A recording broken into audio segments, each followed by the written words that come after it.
¿Qué clasificación le darían a esto? Apocrinas, ¿listo? Y contrastan con estas. ¿Estas qué podrían venir siendo?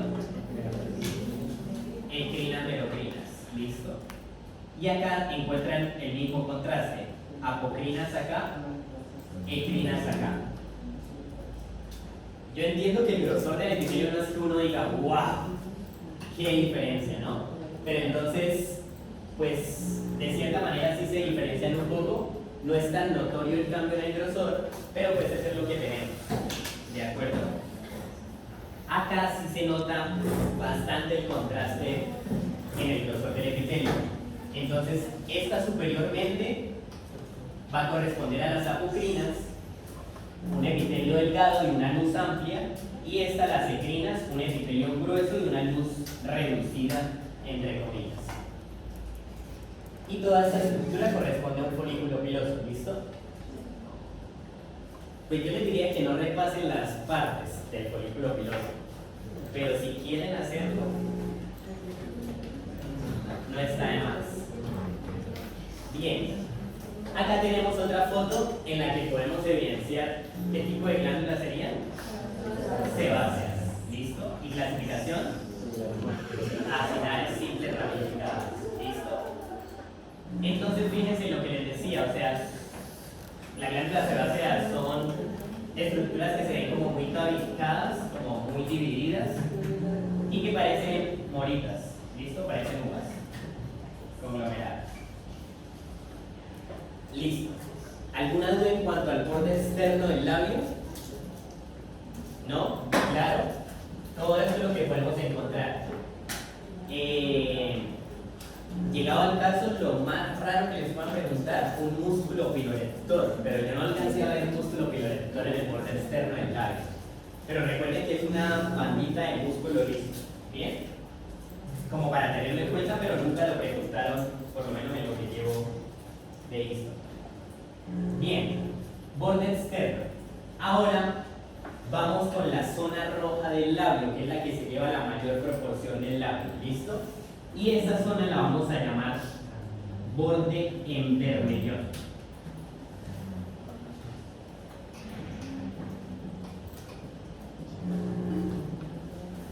¿Listo? Justamente se denomina vermellón, yo creo que Blanco se los explicó y se los dijo y tiene mucho sentido, y es por la palabra vermelho proveniente del portugués, ¿listo? Que significa rojo. Entonces, vamos a tener ese borde vermellón que también recibe el nombre de borde libre del labio.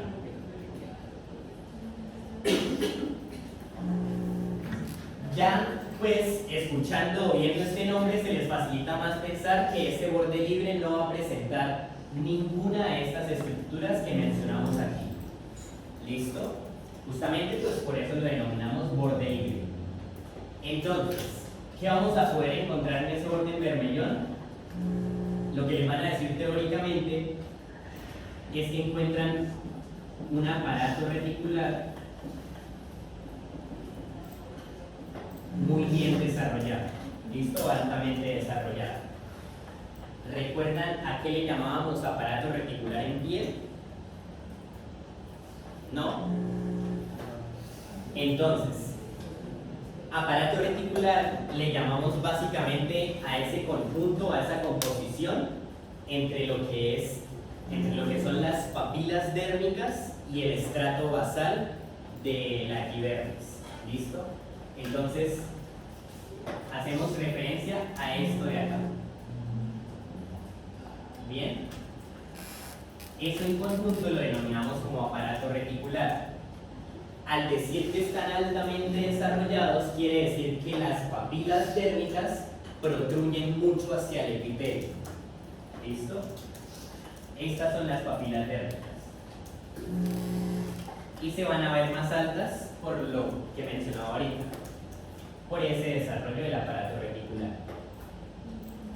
Eso lo que favorece es que los vasos sanguíneos estén más expuestos hacia la luz, ¿listo? Estén más superficiales.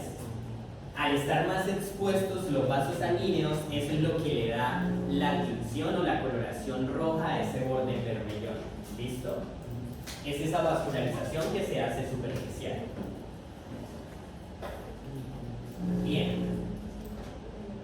Al no haber presencia de glándulas ni sebáceas y lógicamente tampoco sudoríparas, esa es la razón por la que nuestro borde bermellón tiende a deshidratarse tanto y tenemos que ayudarle con la hidratación por medio de la lengua.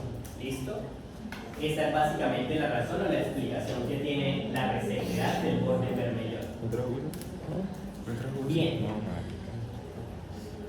Algo que se me pasaba a mencionarles es que ese borde bermellón va a presentar un epitelio plano estratificado paraqueratinizado.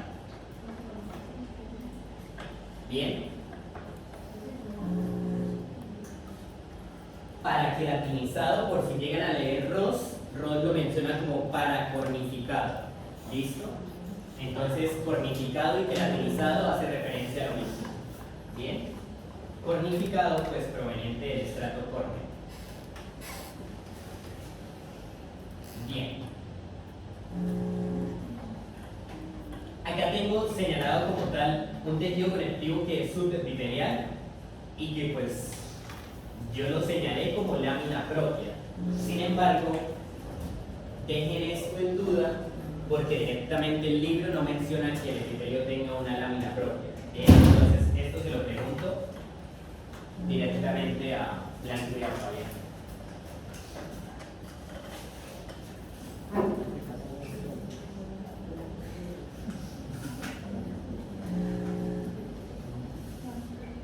Bien. Entonces, miren el grosor del epitelio y fíjense también, se pueden ayudar o se pueden colaborar por estas fibras de músculo estriado esquelético que corresponden al músculo orbicular de los labios. ¿Listo? Entonces, en ese borde bermellón no van a ver ni glándulas ni folículos pilosos, pero sí pueden ver una gran masita de músculo estriado esquelético. Bien. De esa forma pueden guiarse para saber que se encuentran en el borde bermellón. Esta placa, ¿consideran que pueden confundirla con alguna otra? ¿Con quién?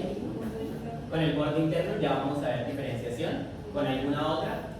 ¿Con esófago creen que se les puede confundir? No, ¿verdad? Bien. Listo. Es que es diferente de una pregunta para desmontar músculo articular de los labios y como para respirar esta. Bien, entonces estructura músculo auricular de los labios o el indicador señal. Y si preguntan tejido sería músculo estriado esquelético. ¿Cómo se ve la papila secundaria? Bien, voy para allá. Entonces, esas papilas térmicas, o sea, ese tejido conectivo que invade el epitelio, se puede dividir en papilas térmicas primarias y secundarias. Esta analogía es de Blanco y es muy buena y es, imagínense que las papilas primarias van a corresponder a la palma o dorso de la mano y las papilas secundarias van a ser los dedos de la mano. Bien, entonces fijémonos. Voy, ya busco. Acá. Voy. Bien. Entonces, por ejemplo, acá sería una papila primaria y esos dos cuernos que salen de esa papila primaria serían las papilas térmicas secundarias. ¿Sí me hago entender? ¿Seguros todos? Acá papila primaria, lo que digo sería como la palma de la mano y los cuernitos serían como los dedos de la mano, que serían las papilas secundarias, papilas térmicas secundarias. No sé, no tengo otra foto mejor. Y lo blanco, la foto esa, lo blanco que estaba, digamos, Acá, ajá, eso también es papila. esos son papilas térmicas cortadas en corte transversal. ¿Listo? Una pregunta, ¿se llaman papilas laterales? Sí, creo que en la cohorte anterior había como dilema por eso, pero yo colocaría solamente papila térmica primaria del labio. ¿Listo? Bien. ¿Cómo se sabe que está en el labio? Pues por eso les preguntaba ahorita, ¿con qué otra placa pueden confundir por lo menos la parte del borde vermellón? O sea, ¿consideran que hay otra porción del cuerpo que presente algunas características similares? No. O sea, sencillamente si ven un epitelio que es plano estratificado, no queratinizado o queratinizado, entonces solo pueden pensar en esos dos lugares y en la mucosa anal, pero de ano no tenemos placas básicamente, solo la de la unión anorrecular. Entonces, si ves este epitelio, pues sencillamente tú ubicas perfectamente el labio. No hay otros lugares donde encontrar. Bien, y ahora para responder a la pregunta de cómo diferencio el borde vermellón del borde interno. Bien, entonces vamos a partir de que en el borde interno vamos a tener un epitelio que es plano estratificado, no queratinizado. ¿Listo?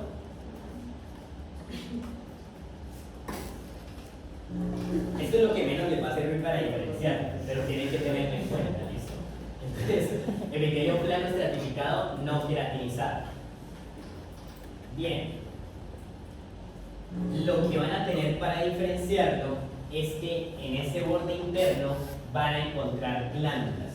Entonces, ya con ese punto descartan borde en vermellón. ¿Listo? O sea, si ustedes tienen una placa así, a 10X, ustedes descartan inmediatamente borde en vermellón porque están viendo estas estructuras de acá. ¿Listo?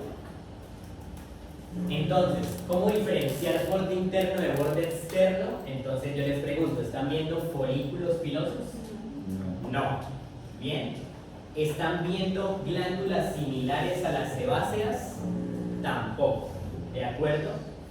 Y quizás pues puedan confundir, y es normal, un conducto excretor, esta glándula está con una glándula sudorípara endocrina o mesocrina, ¿listo?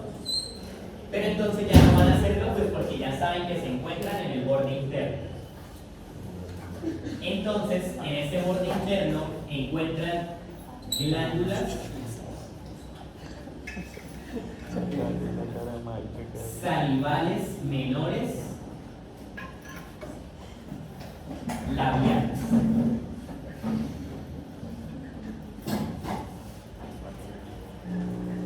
¿Listo? Glándulas salivales menores labiales. Si les preguntan la clasificación morfológica, van a ser tubuloacinales compuestas. ¿Listo? Lo que mencionamos como TAC. Bien.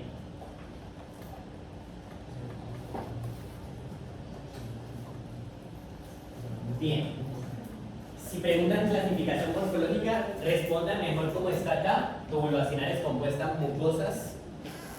Pueden responder solo tubuloacinales compuestas y técnicamente les debería quedar bien, pero pues complementen con el mucosas. Bien. En cuanto a tipo de secreción, pues entonces glándulas mucosas sencillamente no se encuentran serosas en realidad, entonces no las vayan a buscar en ese borde interno, solo van a tener esas glándulas tan mucosas.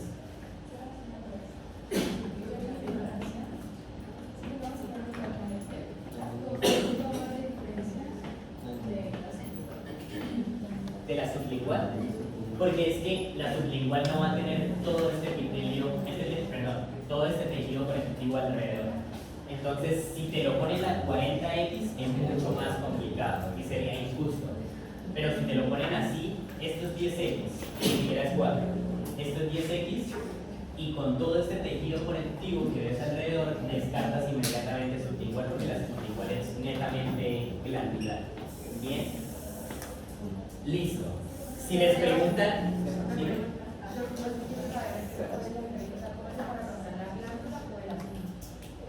Ok, entonces a 10X si colocan, por ejemplo, es lo que yo creo.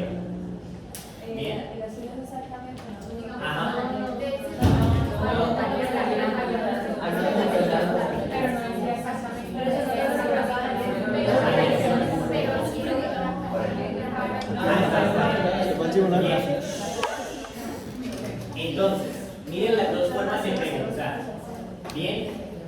a 10x.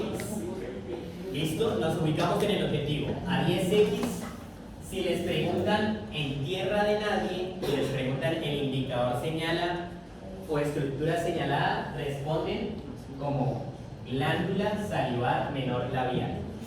Bien, en tierra de nadie me refiero a que no va a ser ni en un conducto excretor ni en un asino mucoso. Entonces sería acá el indicador o acá el indicador. ¿Listo? A 10x. Si les quieren preguntar conducto excretor de la glándula TAC mucosa o les quieren preguntar el asino mucoso a 10x, se los preguntan con exactamente. ¿Listo? Ahora, si estamos a 40x, en 40x pueden preguntarles, en el campo se observa y responden glándula salivar menor labial, o les preguntan con el indicador sencillamente estructura señalada o el indicador señala y responden asino mucoso. ¿Listo? Depende del objetivo. Bien, en esa glándula van a tener que diferenciar los acinos. Si se fijan, los acinos tienen un reborde rosadito más delgado que los conductos excretores. Los conductos excretores tienen un epitelio que es más grueso, es más alto y la luz va a ser relativamente limpia en comparación con los acinos. Los acinos es como si tuvieran algodoncito adentro, ¿listo? Se ve como un poco opaco de cierta manera, no se ve tan translúcido, tan blanco. Bien, listo. Este es un conducto excretor y la forma de responder es conducto excretor de la glándula TAC mucosa. ¿Listo? Ajá. Cuando era clasificación por secreción, o sea, no era que si era apocrina, endocrina o olocrina, porque digamos si nos preguntan clasificación por secreción hay que responder mucosa, no digamos apocrina. Porque es que no es según el mecanismo de secreción, sino según el tipo de secreción. No es que secreta. Ajá. Entonces va a secretar el moco. ¿Listo? Entonces la llamamos mucosa. La porción secretora no, porque es que la porción secretora en este caso son los acinos. ¿Qué? Apocrina mucosa. Otra pregunta. ¿Cómo así?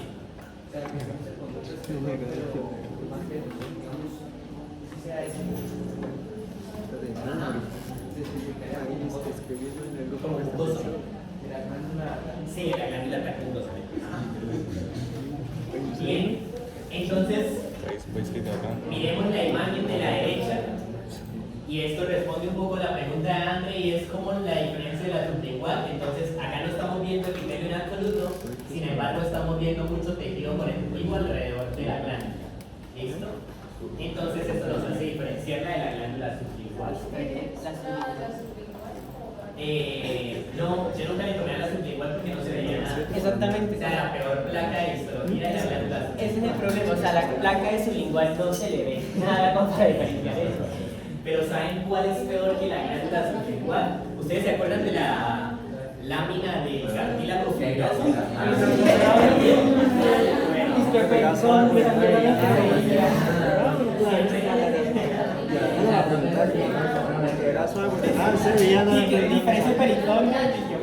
Siempre puede haber cosas peores.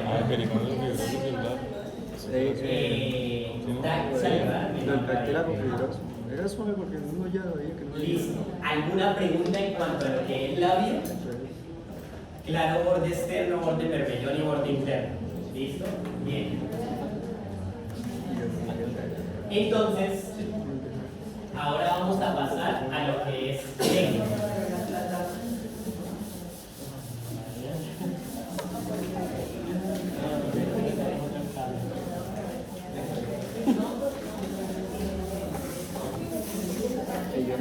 Bien.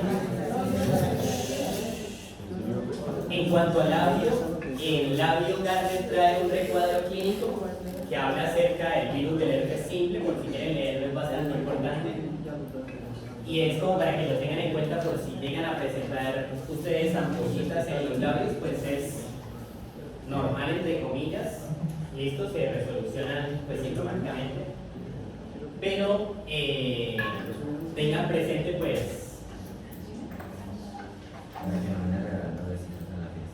sí, eso. Entonces, para no estar repartiendo besitos en la fecha de muertos, si llegan a presentar vesículas de ese tipo, ¿bien? Es como un dato raro. Bien.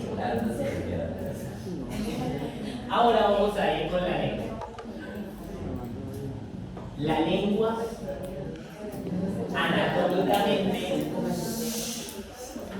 anatómicamente va a presentar dos regiones. ¿Listo?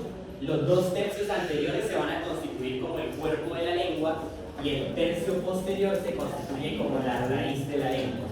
¿De acuerdo hasta ahí? Lo importante es saber que en el cuerpo de la lengua, en su dorso, vamos a encontrar las papilas linguales, pero mejor llamadas papilas, no mentiras, sí, mejor llamadas papilas linguales. Pero también llamadas papilas gustativas. Pero no me metieron ahí más. ¿Listo? Falta Juandazo. Entonces, ¿Será que sería el frente? lo más importante a resaltar de la lengua es justamente la presencia de esas papilas. ¿Por qué digo que no le llamen gustativas?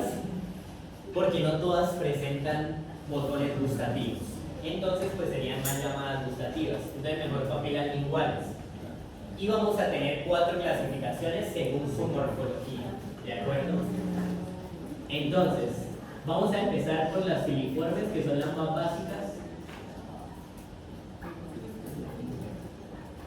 Cada quien tiene su tipo de papila, ¿no? Vayan escogiendo. La segunda son fungiformes.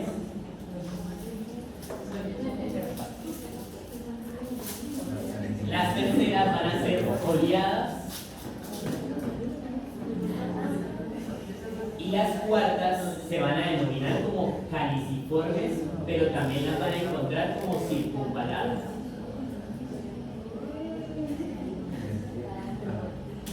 ¿Listo? Bien. Las filiformes las van a encontrar distribuidas aleatoriamente en lo que es el dorso de la lengua, ¿listo? El dorso del cuerpo, recuerden, porque la raíz está totalmente ocupada por la tonsila lingual. Entonces esta va a estar distribuida así aleatoriamente, ¿bien? Las fungiformes, ustedes las pueden alcanzar a ver cuando vuelvan a tener la lengua de cerquita en el ampli, las alcanzan a ver como circulitos, ¿listo? Puntitos bastante chiquititos. Las foliadas las van a encontrar en la parte posterior del cuerpo, posterior y lateral, ¿listo? Porción posterior-lateral del cuerpo. ¿Por qué les estoy mencionando esto? Porque puede que este corte en anfiteatro les pregunten por las papilas linguales en el anfiteatro. Bien, foliadas ahí, y las caliciformes van a estar bordeando lo que es la V lingual. Bien, entonces las más grandes, las más notorias, las que notamos más fácilmente cuando nos miramos al espejo, van a corresponder a las caliciformes. Y pregunta teórica de Blanco es que las caliciformes se llevan aproximadamente el 70% de los botones gustativos.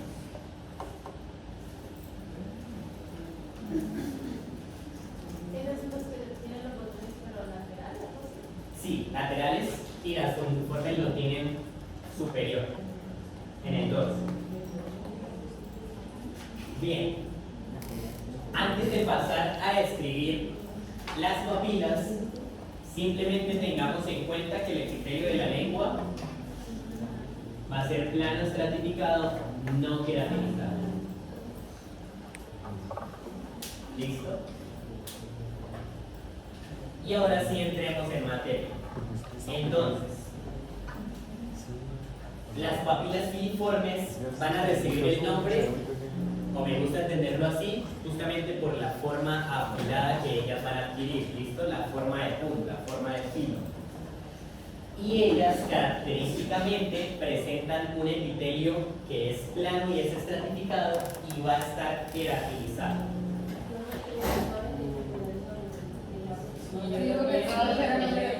¿Qué toda la lengua era qué? Queratinizado, incluyendo las papilas filiformes.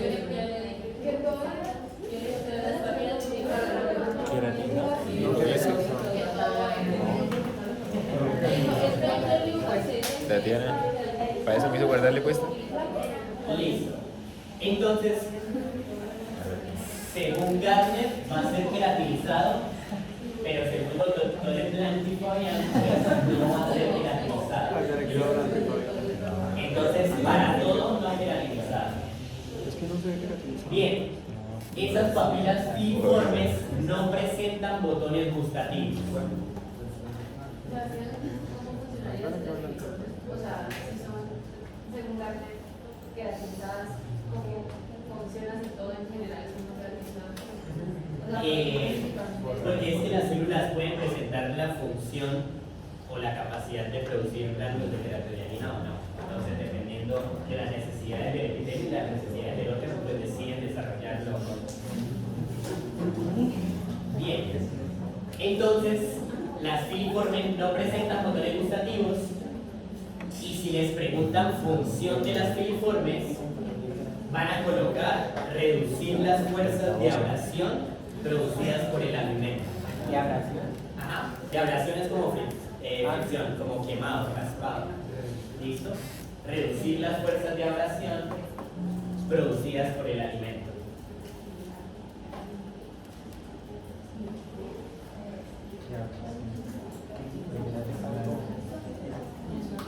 Bien, eso en cuanto a las filiformes.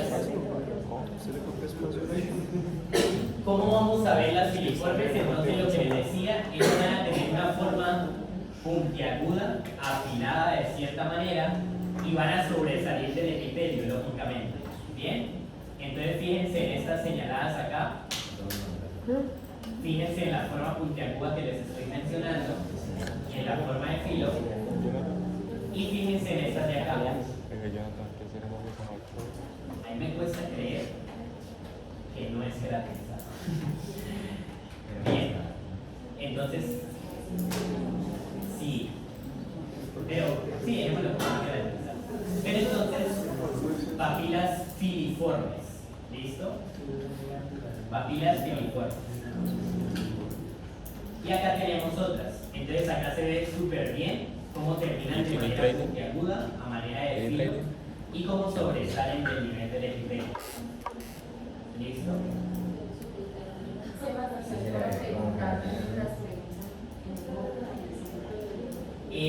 No, las preguntas preferiblemente en el ¿Se centro. probó la ropa más? ¿O él está acá? Ajá, y eso también.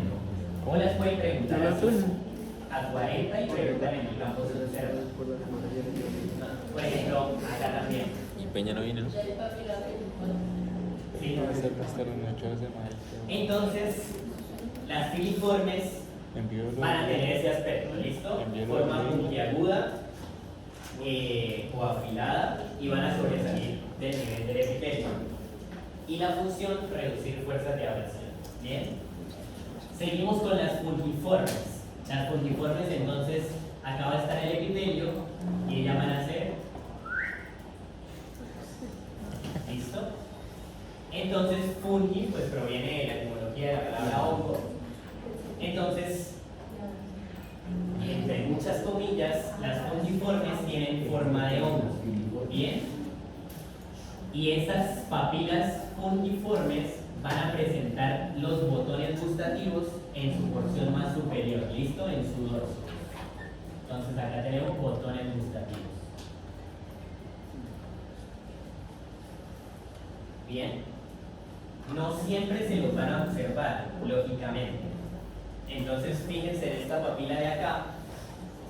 Y fíjense que a pesar de que tiene, o sea, la forma ideal de las papilas fungiformes, no le observan los botones gustativos superiormente, ¿sí? Entonces, para que no se asusten si no lo llegan a ver. Bien, una papila fungiforme y acá tenemos otras papilas fungiformes. Estos no son botones gustativos, ¿listo? Entonces tengan mucho cuidado. Esto que están viendo acá son nuevamente papilas, en este caso linguales, llamémoslo térmicas, ¿listo? Papilas térmicas linguales que van a estar cortadas en un corte transversal, ¿bien? Pero no van a ser botones gustativos. Esto de acá, esto de acá, esto de acá, nada de esto es botón gustativo. ¿Cuáles serían los deberes de eso? Ya ahorita vamos a ver botones gustativos. Sí, ya no daría fondos por eso. Sí, ponen papilas uniformes. Bien, y esta pues sencillamente que al hacer el corte pues se cortó el tallo de la papila, ¿sí? Entonces como si el corte hubiera pasado por acá. Y quedó la papila volando.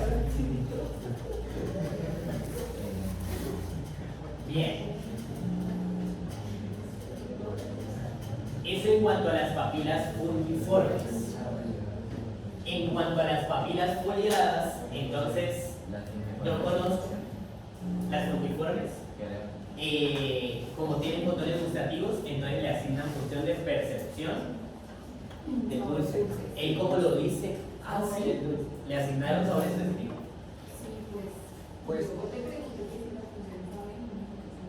Ah, ok. pues, o sea, yo hice el dulce porque en la mitad lo hice el dulce. Sí. Bien.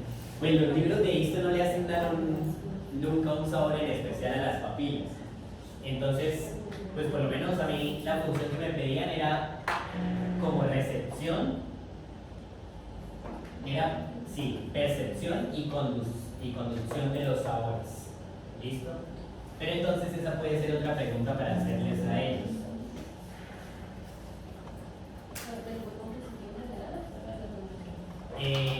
De las papilas uniformes.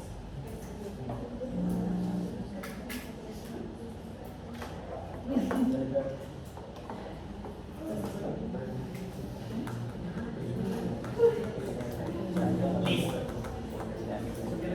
Entonces, esas serían las fusiformes. Creo que no tengo fusiformes con botones gustativos, como al parecer como que no se encontré. Entonces, vamos a tener ese aspecto. En cuanto a las foliadas van a estar mineralmente, esa es la única placa que yo conozco de papilas foliadas. ¿Listo? Pero entonces ellas van a estar agrupadas, ¿listo? En filitas.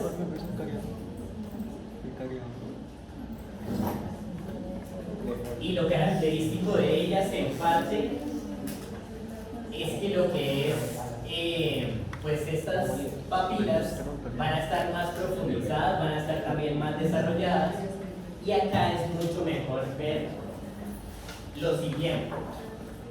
Fíjense nuevamente en la analogía que les mencionaba al principio. Esta sería la mano, una papila primaria, y estos serían los dedos. ¿Ya se diferencia un poco mejor? Acá, la palmita de la mano es la papila primaria y los dedos de la mano, papilas secundarias. ¿Listo? Acá se ve, esta yo creo que es la más ideal. Papila primaria, un dedo secundaria, dos dedos secundarios, tres dedos secundarios.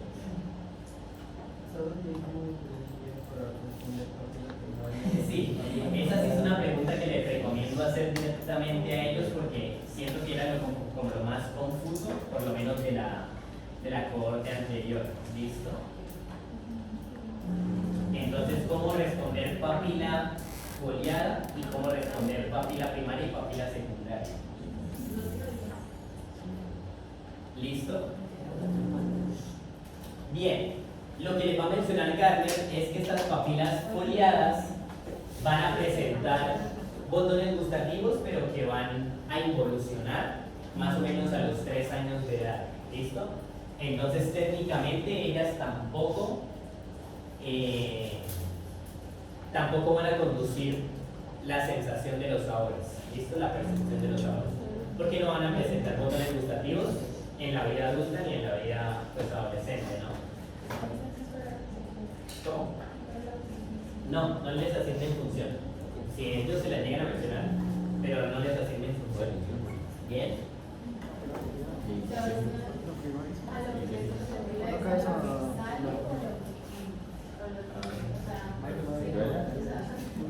Todo esto es la papila Sí, pero foliar. cuando duerme toda la noche, toda la noche, Porque es que es todo en bloques. O sea, todo este conjunto es la papila. La papila foliar. Y con las otras es igual. Bien. Y por último, vamos a tener las papilas linguales más complejas, que van a ser las papilas caliciformes. En esas papilas caliciformes es en las que más van a poder notar los botones gustativos. Entonces,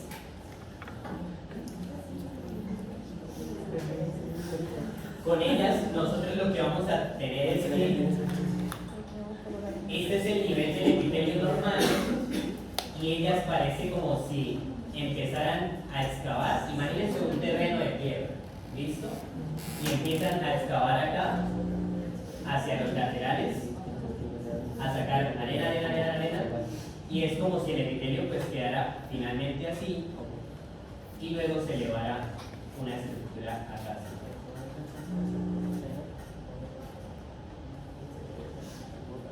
¿Listo?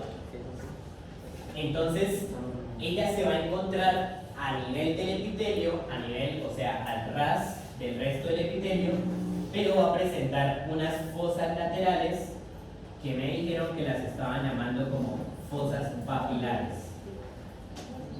¿Listo? Entonces, acá tenemos papilas caliciformes y estas fosas lateralmente son las que denominamos como fosas papilares. En esas fosas papilares van a drenar directamente unas glándulas que reciben un nombre propio, que son las glándulas de von Erner. ¿Listo? Glándulas de von Erner. ¿Cuál es la clasificación de esas glándulas? TAC serosas.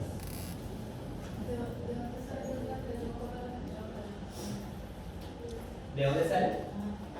¿Cómo así de dónde sale? O sea, están alguna otra parte. ¿Solamente ahí? Bien. Entonces, en esas fosas papilares drenan las glándulas de von Erner, que son glándulas TAC serosas. ¿Listo? TAC, tubulacionales compuestas. Bien. Algo más a resaltar de esas papilas caliciformes es que ellas, los botones gustativos, no los van a presentar superiormente como las fungiformes, sino que lo van a hacer lateralmente. ¿Listo? Entonces fíjense en esta foto de acá, botones gustativos lateralmente, botones gustativos lateralmente, y acá lo mismo, ¿listo? Lateral y lateral, pero nunca superior. ¿Listo? Eso es característico de ellos. Y acá tuvimos otra que quedó de cierta manera como mal cortada, pero fíjense que a pesar de que está mal cortada, los botones gustativos se encuentran principalmente en la pared lateral, ¿listo? En el borde lateral, acá y acá. Sí, entonces acá estamos a 10x y a 10x preguntarían el indicador señala exactamente para responder botón gustativo. ¿Listo? Si colocan solo el indicador señalado, estructura señalada, pues responden papila caliciforme.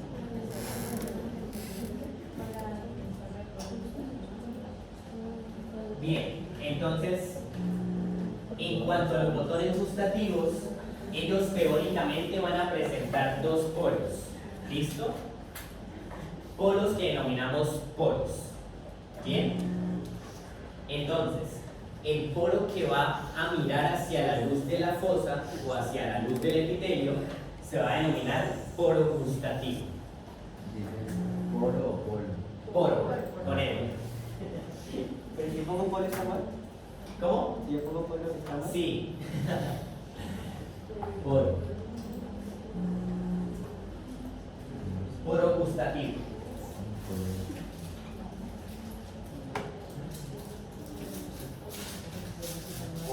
Como así, Ya termino de explicar.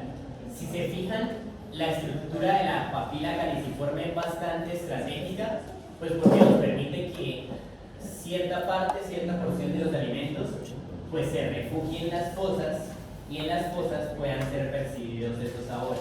¿Listo? Entonces, es una estructura, lo que es bastante estratégica. Pero para preguntar los poros siempre como 40, ¿no? Sí, eso sí a 40 definitivamente. ya los poros solo son en esta papila, porque hay otros poros que salen pero en la mitad, entonces uno como no, hay otros botones gustativos Ajá. que salen como en la mitad y no hacen los bordes, entonces como diferencia los poros. En la mitad no vas a encontrar botones gustativos. No, en esa mitad, sino en la mitad del botón. O sea, no O está sea, en pegado. este lado. No que está en sí,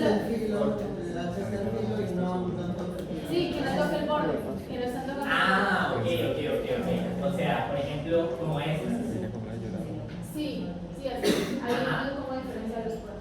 Entonces, sencillamente, este va a corresponder al poro gustativo y este al poro nervioso. El que esté más cercano al tejido. Al tejido va a ser el poro nervioso y el que esté más cercano a la luz va a ser el poro gustativo. Sí, entonces los poros los preguntan a 40x y con el indicador señala exactamente. ¿Listo? Entonces, este es como el botón gustativo más ideal. Y fíjense, el poro gustativo mirando hacia la luz de la fosa papilar y el poro nervioso mirando hacia lo que es el tejido como tal, el núcleo de la papila. ¿Puedes señalar el nervioso otra vez? Sí, entonces a la papila caliciforme le podemos atribuir directamente la función de los botones gustativos. ¿Listo? Entonces va a ser básicamente la misma.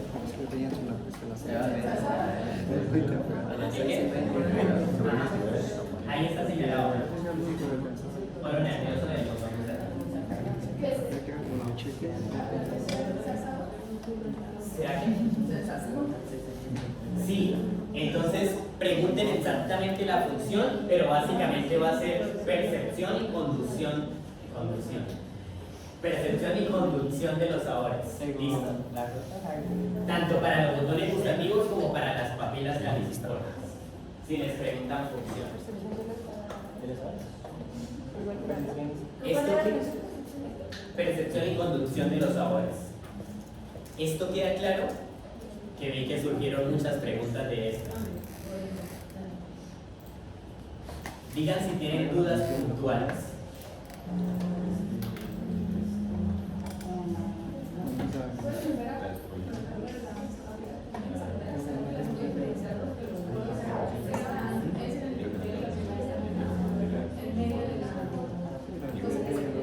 Ah, sí, o sea, ¿cómo diferenciar botón gustativo de papila en corte transversal?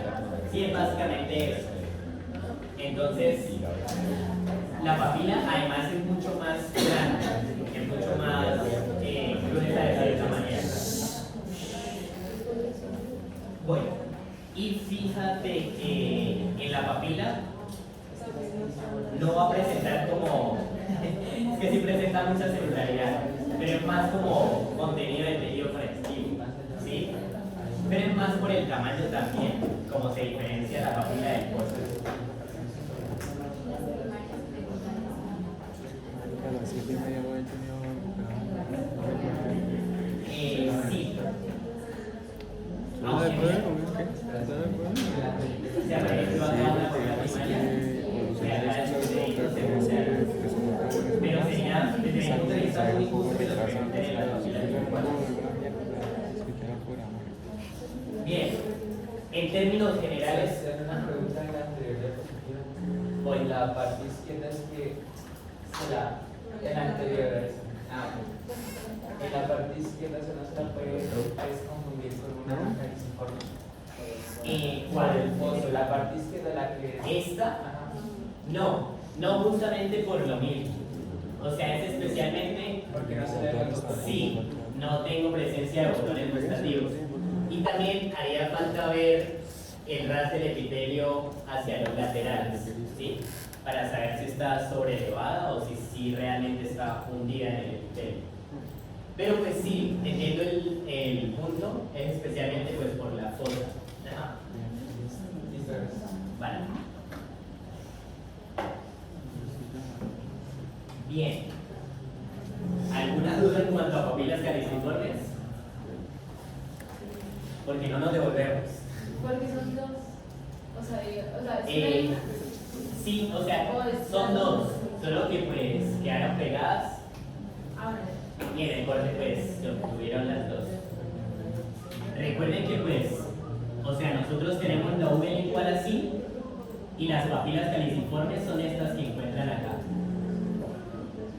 lindando con la V lingual.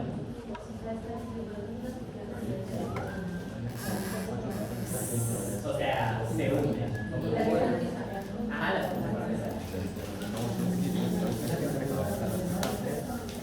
bien. Ahora, ¿qué más vamos a tener de lengua? La lengua es muy característica en cuanto a su núcleo, porque nosotros sabemos que la lengua tiene músculos intrínsecos y músculos extrínsecos, ¿de acuerdo? Extrínsecos aquellos que se originan fuera de la lengua e intrínsecos aquellos que se originan dentro de la lengua. Teniendo en cuenta eso, sabemos que también hay músculos transversos y verticales, está el genio gloso, entonces la disposición y la dirección de las fibras es totalmente aleatoria. Eso es lo característico del núcleo de la lengua y del músculo esquelético de la lengua. Ustedes van a ver fibras que van así, fibras que van así, fibras que van así, así, así. Entonces va a estar como muy entretejido el músculo esquelético, ¿de acuerdo?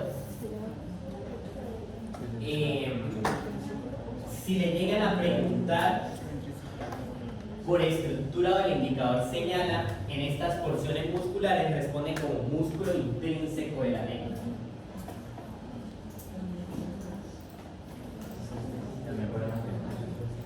¿Cómo? Sí, si están totalmente seguros lo colocan. Acá es complicado, aunque en corte transversal, acá, y en corte longitudinal acá. ¿Listo? ¿Sabes las glándulas de uno? Es como sencillamente secretar un líquido seroso a las fosas papilares.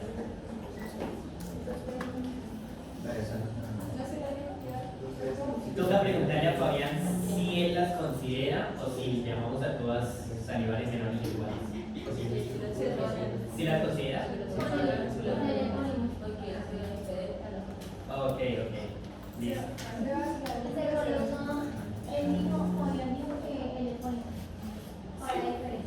Ponente.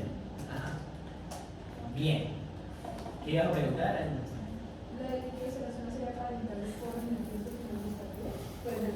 Sí. Ajá. O sea, esa es la función de fondo, pero escribirla completa, tarda. Entonces no tengo que colocarla completa. Bien. Acá tenemos en corte longitudinal, corte transversal, pero lo que quiero que tengan presente es que todo músculo que vean en la placa de lengua va a corresponder a músculo estriado esquelético. ¿Listo? No hay músculo liso en la placa de lengua. Entonces, a pesar de que esto se vea suficientemente liso, sigue siendo estriado esquelético. ¿Bien? Bien. Entonces, indicador señalado, estructura señalada, músculo intrínseco de la lengua, tejido señalado, músculo estriado esquelético. Además de ese músculo estriado esquelético, vamos a poder encontrar glándulas salivales menores linguales.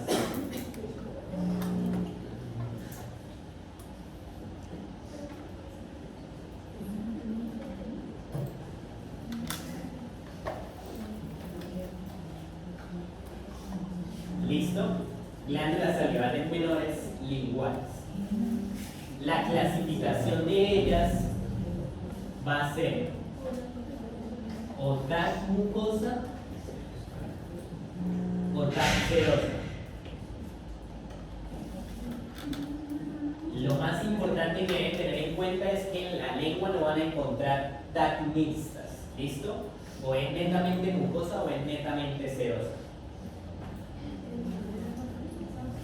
Y acá vemos una gran diferenciación. Entonces esta es como la mejor diapositiva para explicar. Las glándulas TAC mucosas van a ser blancas, van a ser pálidas, en comparación con las serosas que van a tener un color rosado pálido. ¿Listo? TAC mucosas a la izquierda, TAC serosas a la derecha. ¿De acuerdo? ¿Se alcanzan a notar la diferenciación del color? Es notorio, ¿no? Bien. ¿Acá qué dirían? Las serosas. ¿Listo? ¿Cuál? Sí, todo esto en corte longitudinal y acá también en corte longitudinal. Este grupo acá es un poquito Este. abajo. Acá. Sí, este es un conducto excretor. Y ahí responden conducto excretor de la glándula TAC serosa. ¿De acuerdo?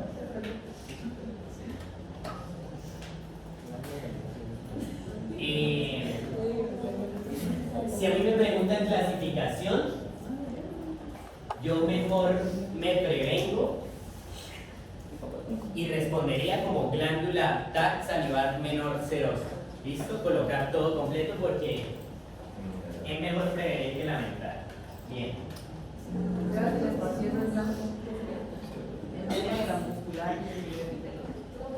¿En dónde? ¿Acá?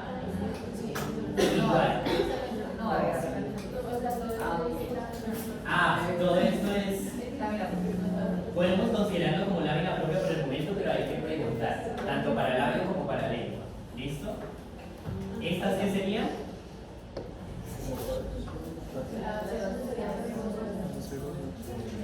¿Quién dice mucosas? ¿Quién dice serosas? ¿Serosas quién dice? Bueno, ¿Y mucosas? Bien, entonces estas son más serosas. ¿Listo? Comparémoslas con estas de acá. Entonces estas son TAC mucosas. ¿De acuerdo? En estas, ¿qué dirían? Serosas. TAC salivar menor serosa. Colocaría yo. TAC salivar menor serosa. Bien. En cuanto a las glándulas de Borner, entonces primero ubiquen la papila caliciforme y si la glándula es serosa y se ubica por debajo de la papila caliciforme, pueden llamarla como glándula de Borner. Bien.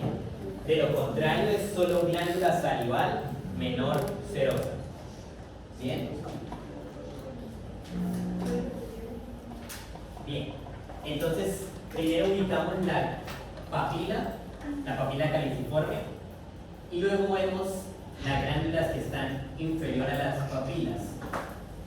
Si son serosas, podemos llamarlas glándulas de Bonner. Bien. Si no se encuentran debajo de una papila caliciforme, las siguen llamando como glándulas salivales menores linguales serosas. Y si son mucosas, tampoco, porque las glándulas de Bonner son netamente serosas.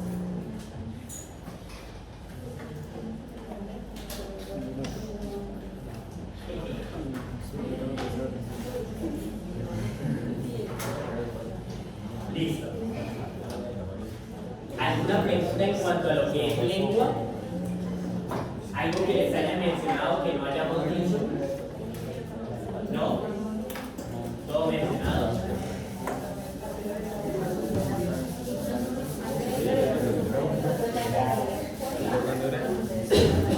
Preguntarle que se van a hacer dientes. Se van a hacer dientes. Bien. ¿Qué? Entonces,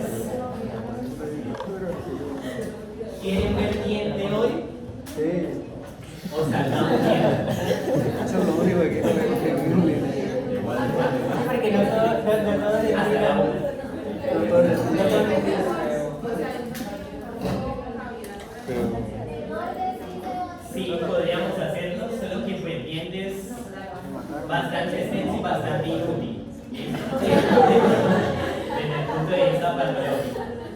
Entonces, yo pensaba dar mejor el otro sábado, ya que tenemos solo glandulitas anexas y podemos extendernos si es necesario el tiempo. No, si yo prometo terminar esta tutoría, o sea, la salida. Yo instalante y lo. Yo sí lo pensé. ¿Qué cosa? Pero Pero es democracia. Bien. Entonces, vamos a empezar con el capítulo de tubo digestivo, ¿de acuerdo? Es inútil indagar en lo que es encía y en lo que es paladar porque yo nunca lo he visto preguntado ni en teórico y pues en práctico no hay placas, ¿listo? Entonces no vamos a hablar de encía y paladar. Pero dientes sí tenemos que verlo la próxima semana. Y esa placa de germen dental es una cosa que quería ver los niños, que les gusta perder mucho tiempo. Pero entonces, vamos a empezar con tubo digestivo. Vamos a seguir la siguiente progresión, ¿listo? Empezamos con esófago, continuamos con estómago, luego duodeno, yeyuno, ilion, colon, apéndice, recto, reunión anorrectal, ¿listo? En cuanto a ano, pues no hablamos de ano porque tampoco es preguntado en teoría y tampoco tenemos placas directamente de ano, entonces vamos a llegar hasta recto. Si es que alcanzamos. Entonces, en cuanto al tubo digestivo, lo primordial que ustedes deben tener en cuenta tanto para anatomía como fisiología, como histología, como patología, son las capas desde el interior hasta el exterior de ese tubo digestivo. Entonces, vamos a partir de que la capa más interna del tubo digestivo, o sea, la que va a estar más cerca o adyacente a la luz, corresponde a la mucosa. Ya podemos prender la luz porque acá viene teoría. Bien. ¿Recuerdan por qué componentes estaba constituida esa mucosa? Epitelio y lámina propia.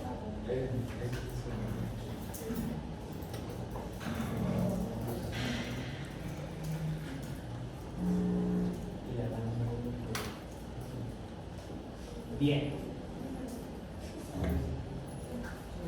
Entonces, la mucosa es la porción del tubo digestivo que va a tender a presentar mayor variación. ¿Listo? Y el epitelio, las características del epitelio van a depender directamente de cuál sea la función directa del órgano. Entonces, en el esófago, por ejemplo, es transportar el alimento desde la faringe hasta el estómago. Entonces, como solo es transporte, no hace digestión ni absorción, entonces pues sencillamente le colocamos un epitelio resistente. ¿Listo? Plano estratificado, no queda utilizado. En cuanto al estómago, entonces, como el estómago va a estar sometido a un pH bastante ácido, pues el epitelio se adapta a ese pH gástrico y crea celulitas que sean cilíndricas y mucosecretoras. En el intestino delgado, como su función es absortiva principalmente, entonces el epitelio se adapta a esa función y pues hace que las células presenten microvelocidades en su membrana apical. ¿Listo? Entonces, sistema digestivo es definitivamente lo más frutifantástico de todo lo que es Morphodos. ¿Bien? Listo. Tenemos el epitelio y debajo del epitelio tenemos un tejido conectivo subepitelial que se denomina lámina propia. Esa lámina propia siempre va a corresponder a un tejido conectivo laxo. Conexción. ¿En qué órgano no era laxo? Corazón. Corazón. ¿En el corazón? Pero en el corazón no había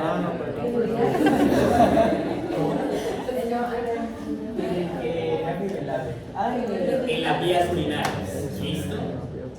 Ahí en la regular, acá ya lo vamos a tener como laxo. Y en esa lámina propia van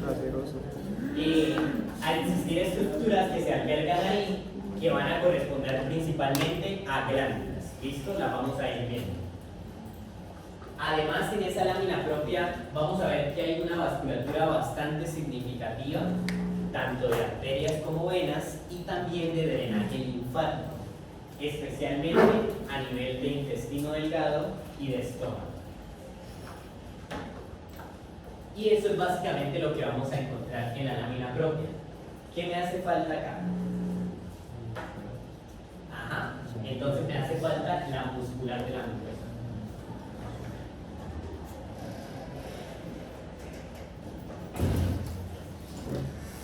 Eso se reconoce como capa muscular.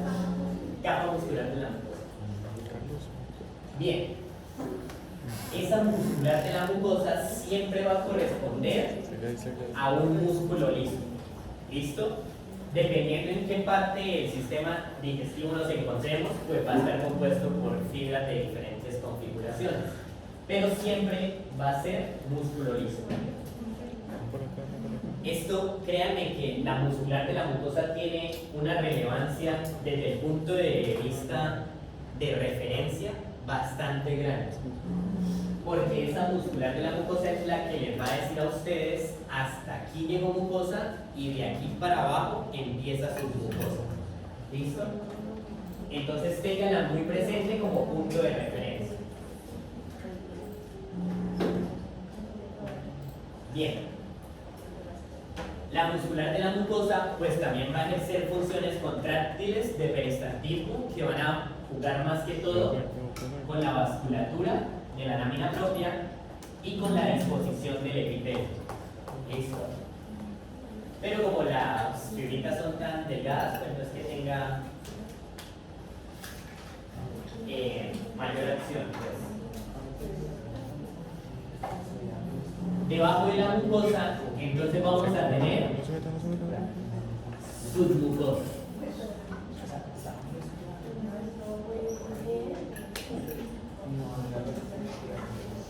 Y en esa submucosa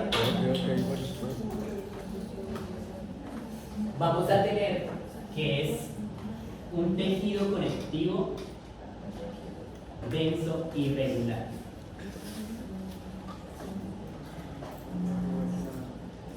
Y esto, anótenlo muy bien, porque ya salieron 2 parciales teóricos, y es que en la submucosa podemos encontrar glándulas únicamente en el esófago y la primera porción del duodeno.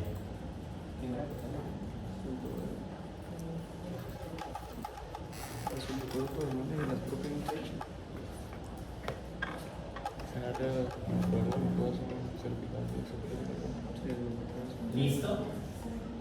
Únicamente en esas 2 porciones vamos a encontrar glándulas en la submucosa. Además de estas 2 estructuras, en la submucosa vamos a encontrar un componente del sistema nervioso entérico que corresponde al plexo submucoso.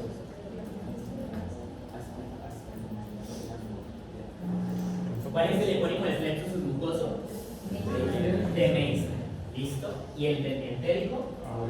Auerbach. ¿Bien? ¿Qué cosa? ¿El epónimo? Sí. ¿En teórico? Probable, en blanco. Bien.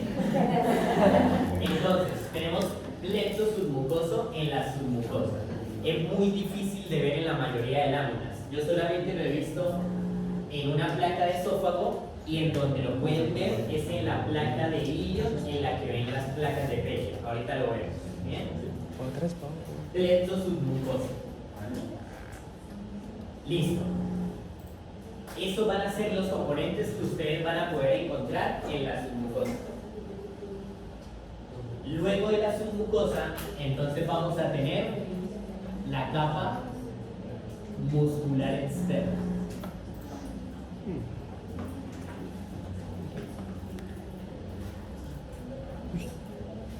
¿Listo?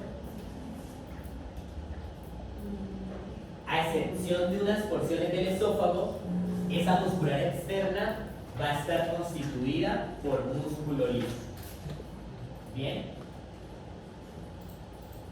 Y a excepción del estómago, siempre va a tener una configuración circular interna, longitudinal externa. O sea, no hay mala definición de como tal muscular externo. No, solo preguntarían directamente una de las capas. Bien, para esto pues yo me pegaba de la mnemotecnia de Ayala y era sencillamente pues acordarse la palabra Chile, ¿listo? Entonces con la palabra Chile sacan circular interna, longitudinal externa, ¿bien? Para vías urinarias entonces la palabra era liche, entonces longitudinal interna, circular externa, ¿bien? Y en esa muscular externa, en medio de estas dos capitas, vamos a encontrar el otro componente del sistema nervioso entérico, que es el plexo mientérico.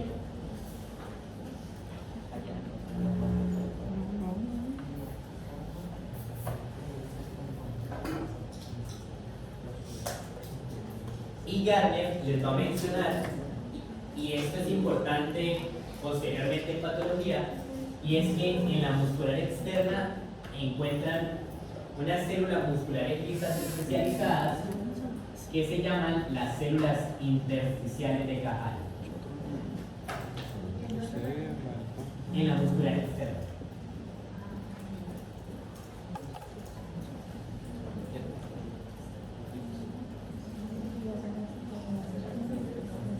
Esto es porque van a estar asociadas a un tipo de tumores que se llaman tumores GIS, tumores asociados al tracto gastrointestinal, pero eso lo van a ver posteriormente en patología.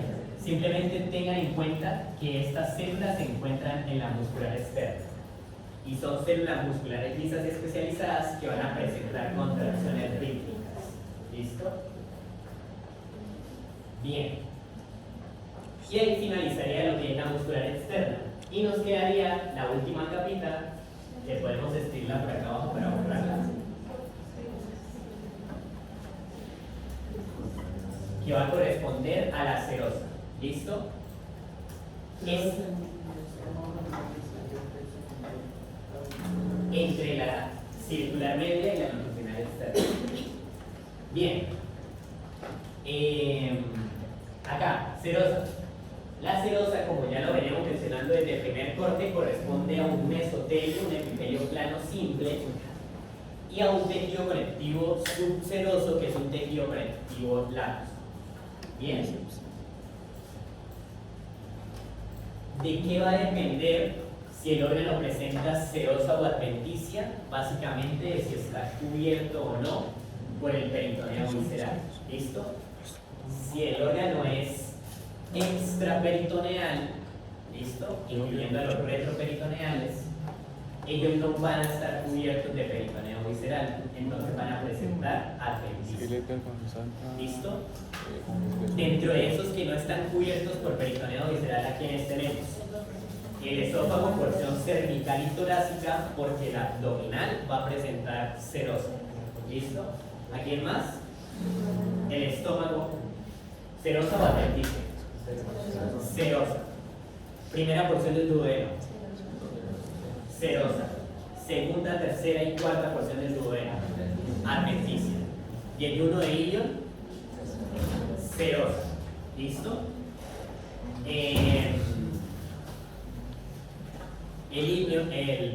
El ciego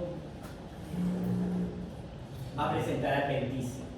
Colon ascendente, adventicia. Colon transverso, serosa. Colon descendente, adventicia. Colon sigmoide, serosa. Recto, adventicia y ya. ¿Listo?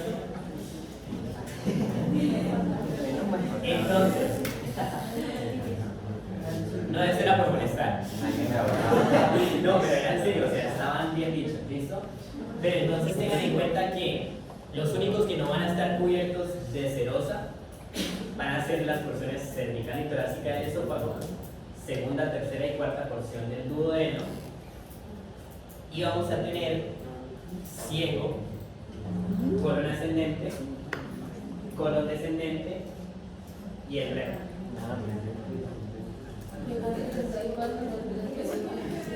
¿Recuerdan el mesocolon? Bien. ¿El mesocolon a qué porciones del colon está unido? Mesocolon transverso y mesocolon sigmoide. Esas porciones van a presentar serosas, justamente por el mesocolon. ¿Listo? Ahí ya la tienen. Si tienen alguna duda después sobre si presenta serosas, pues me dicen. ¿Listo? Esófago. Abdominales serosos. Ajá. Yo rompo los dedos, rompo los dedos.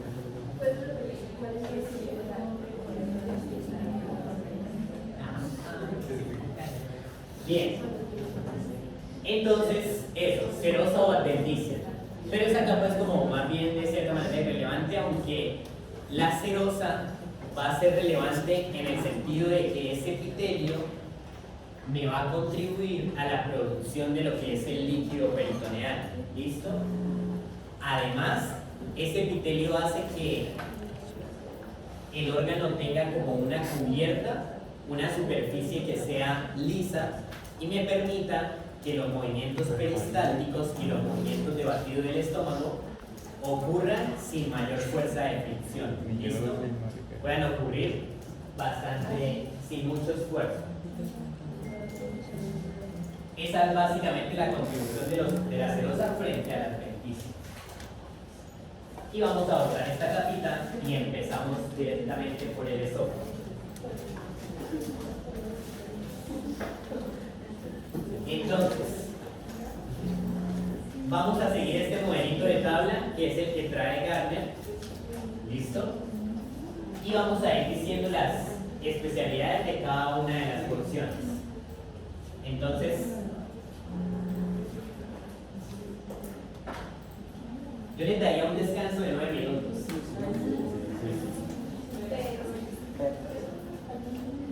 Entonces, volvemos a entrar a las 2:05. ¿Listo? Para que se levanten y